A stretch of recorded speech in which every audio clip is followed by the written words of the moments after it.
नमस्कार, मिथिला मंच न्यूज़ में आपका स्वागत है। मैं हूं मनोज। हम बता दें, हमारे साथ मिथिला मंच न्यूज़ के पटना ब्यूरो हैं प्रेम कुमार जी, और हम आज महत्वपूर्ण मुद्दे पर चर्चा कर रहे हैं। ये चर्चा है विधानसभा में जो हंगामा हो रहा है, पेट्रोल डीजल की दामों की बढ़ोतरी को लेकर के नए नए दृश्य आ रहे हैं सामने। कोई चूल्हा जला रहा है विधानसभा में, तो कोई ट्रैक्टर से आ रहा है।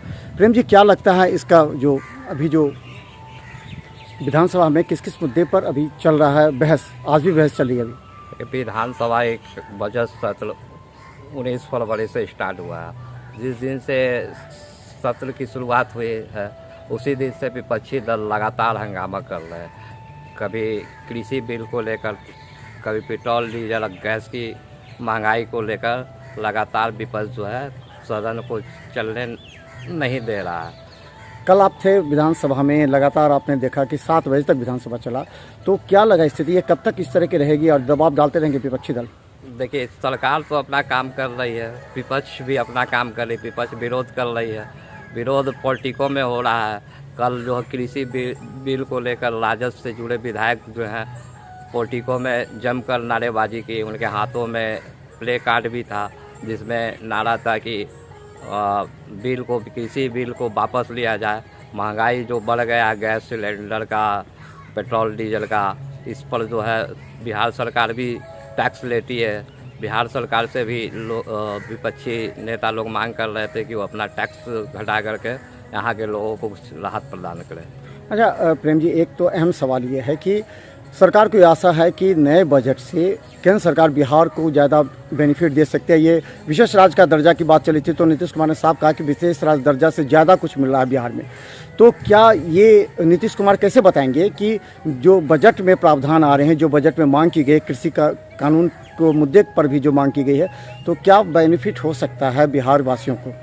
देखिए, बहुत ज़्यादा तो केंद्र सरकार बिहार को देने नहीं जा रही है ना। तो विशेष राज्य का दर्जा अभी तक मिला है।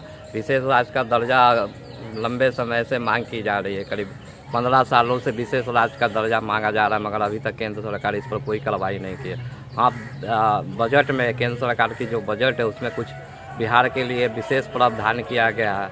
कुछ अलग फंड है, वो फंड अगर बिहार को मिलता है तो उससे बिहार का विकास होगा। कल सदन में मुख्यमंत्री नीतीश कुमार ने घोषणा की है कि हमारे बहुत सारे प्रोजेक्ट हैं जो इस साल पूरा होंगे, कुछ अगले साल पूरा होंगे। अच्छा, एक तो साफ बात समझ में आ गया कि विपक्ष किसी भी कीमत पर नीतीश सरकार को घेरने से पीछे नहीं हट रही है। कई ऐसे अहम मुद्दे थे जिसको लेकर के, शराब को लेकर के कई बार बयान अभी आ गया था कि शराब जो है सो पूरे राज्य में जो है शराब माफिया शराब को पहुंचा रहे हैं, जिसमें स्थानीय थाना पुलिस की मदद भी रहती है। इस मुद्दे पर भी सरकार को घेरा गया है कि होम डिलीवरी चल रही है। शराबबंदी को लेकर भी लगातार विपक्ष जो है सरकार को घेरने में लगी हुई है, मगर सरकार का जवाब है कि देखिए, कानून तो बना है, कानून तो हत्या के लिए बना हुआ है।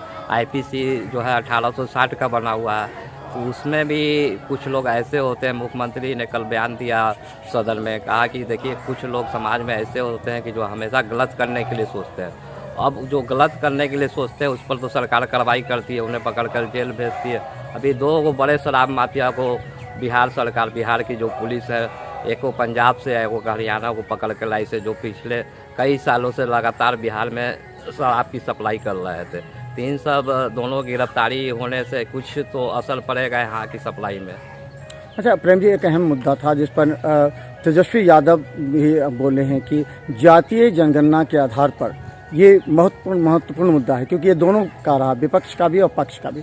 तो इस पर क्या नीतीश कुमार का क्या इस पर स्टैंड रहा है? देखिए, इसमें नीतीश कुमार के मुख्यमंत्री, उनका साफ कहना है कि अगर जातीय आधार पर जनगणना हो जाती है तो इससे पता चल जाएगा कि किन जाति का क्या संख्या, उसी आधार पर सारी योजनाएं बनाने में, यहाँ तक कि आरक्षण लागू करने में भी बहुत मदद मिलेगी। इसलिए मुख्यमंत्री भी लंबे समय से केंद्र सरकार से मांग कर रहे हैं कि जातीय आधार पर भी जनगणना हो।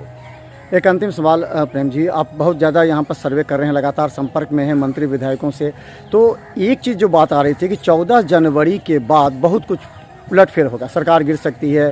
तो सरकार की तरफ से जो नुमाइंदे थे उनका कहना था कि विपक्ष से बहुत लोग टूट के आ रहे हैं। तो अंतिम सवाल ये है कि किस तरह ये टूटा, या टूटने की उम्मीद है कि कुछ लोग तो एलजेपी से चले आए जदयू में, जो कि एनडीए का ही एक घटक दल थे। तो दूसरे कांग्रेस और राजद से टूट के आने के या फिर इधर से राजद में भी जाने का था, इस पर क्या हुआ? देखिए जो राजनीति है बिहार का उसमें तो टूट फूट और जोड़ तोड़ तो चलता ही रहता है। अभी लोजपा टूट गया है, कुछ लोग टूट करके जदयू में आए हैं। जदयू के नेताओं का कहना है, उनके अध्यक्ष का कहना है कि राजद भी टूट करके जदयू में आएंगे। वहीं राजद के लोगों का कहना है कि जदयू टूट के हमारे पार्टी में आएगी। मगर अभी तक ये दोनों पार्टियों में कोई भी विधायक ना टूटा है, ना एक उधर गया ना एक इधर आया है। तो अभी देखिए आगे क्या होता है। ये तो राजनीतिक है, चल नहीं रहती है। तो हम बता दें इस बार बजट को लेकर के दोनों पक्ष और विपक्ष आमने सामने है। हालांकि कई बार विरोध भी जता रहे हैं, तेजस्वी यादव ने भी कहा, लेकिन सवाल सिर्फ एक है कि मुख्यमंत्री नीतीश कुमार कहते हैं कि बिहार के विकास के मुद्दे पर कोई भी समझौता नहीं होगा। और इसके लिए वो जहां एक तरफ केंद्र सरकार और खासकर प्रधानमंत्री नरेंद्र मोदी से भी उन्होंने 1 to 1 बात करके बिहार में जो योजनाएं हैं उसको लागू करने के लिए और अधिक से अधिक, अगर विशेष राज्य का दर्जा नहीं भी मिला है तो भी अधिक राशि बिहार को उपलब्ध हो ताकि उससे ज़्यादा विकास के कार्य हो। तो दूसरी तरफ राजनीतिक हलकों में भी चर्चा है कि एक दूसरे के विधायक हो उसको तोड़ करके अपने पार्टी को मजबूत करने का भी प्रयास चल रहा है। तो देखते रहिए मिथिला मस्जिद का हर अपडेट खबर यूट्यूब में सब्सक्राइब कर, क्योंकि हम रखेंगे आपको पटना से लेकर दरभंगा, मंदिर, समस्तीपुर के हर अपडेट खबर। धन्यवाद।